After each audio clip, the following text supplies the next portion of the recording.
Y el día antes de que firmáramos el local, que estaba en Molière, que hubiera sido un pésimo local, se nos cayó.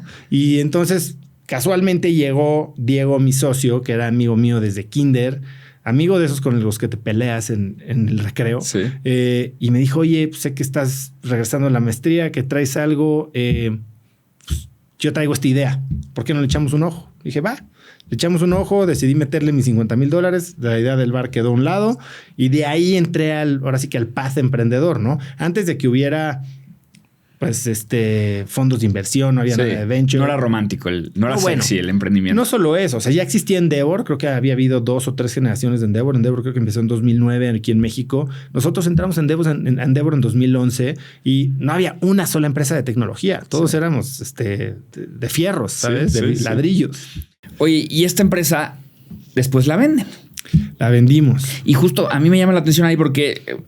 Lo que vi es que el negocio llegó a $5 millones en ingresos anuales. Sí, más o menos. Y la venden. Y entonces aquí quiero tu respuesta de... Desde que creas la empresa, ¿la tienes pensado vender? 100%. ¿O si está yendo en ese bien? caso, sí. En ese caso, sí. En ese caso era ¿Cómo funciona hacer eso? Pues, bueno, de entrada nosotros copiamos un modelo de negocio que existía en Australia, existía en España, ¿no? Y entonces dijimos, vamos a copiarlo y se los vendemos. Y yo siempre he tenido, desde ese entonces, como que, bueno, pues era imitarlo para que saber cómo podíamos tener una operación para cuando ellos quisieran venir a México. Ahora, esto lo hicimos con otros modelos de negocio también. En esos mismos tiempos empezamos una que se llamaba Boss Urbano, que era básicamente un Groupon antes de que... Porque teníamos un amigo de Stanford que empezó Peixe Urbano en Brasil, que se hizo gigantesco, levantó cientos de millones de dólares y después se fue al suelo. Y dijimos, bueno, entonces le vendemos a Julio Boss Urbano. Pues Boss Urbano no fue a ningún lado. Cuando vimos que todo el mundo tenía lana, Groupon tenía un chorro de lana y estaba regalando dinero en los altos, decidimos cerrar, ¿no?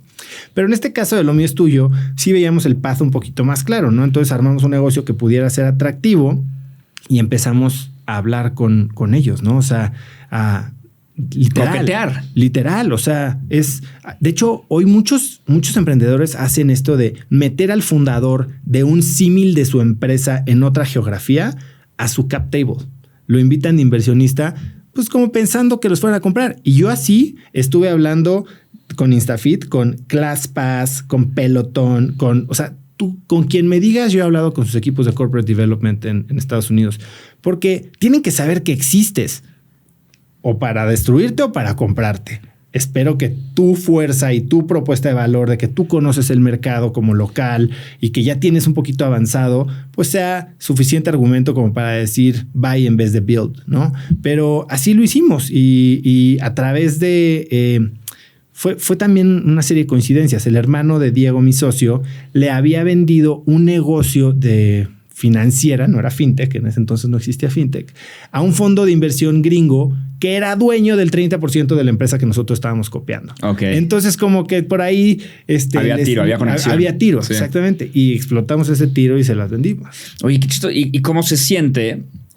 Porque además tú sabes, al ser emprendedor, que pues los emprendimientos te encariñas, te gustan. Yo lo odiaba. Como ves, ¿cómo se siente desprender? O sea, siento que estás casi que educando a tu hijo para matarlo. Mira, de cierta manera. No para matarlo. En este momento fue una venta medio progresiva. Primero los tomamos como socios del 51%. Y eso hacía que no habíamos sacado lana, pero ya eran nuestros jefes. Sí. Y la manera en que vivimos ese periodo Cambió. Con jefes fue terrible. Estos cuates, Diego y yo éramos co-CEOs y entonces había 2 líneas de comunicación con el fondo y a él le decían una cosa y otra cosa y entonces empezó a haber muchas fricciones operativas entre Diego y yo hasta que dije, esto no es para mí. Y yo ya estaba, acuérdate lo que te dije, ahí todavía no lo descubría, pero yo soy mucho más creativo y mucho más efectivo en la etapa temprana de un negocio que cuando se trata de escalar y administrar un negocio. Y ya estaba yo administrando y me habían subido el sueldo y ganaba una super lana para ese entonces, hace 10 años, 8 años. Y le dije a mi esposa, antes de acostumbrarme a este sueldo, tengo que salirme. Y decidí salirme y en ese momento fue que en una como reacomodo del cap table, yo vendí mis acciones, salí yo antes de que se acabara la transacción completa y después ya se cerró.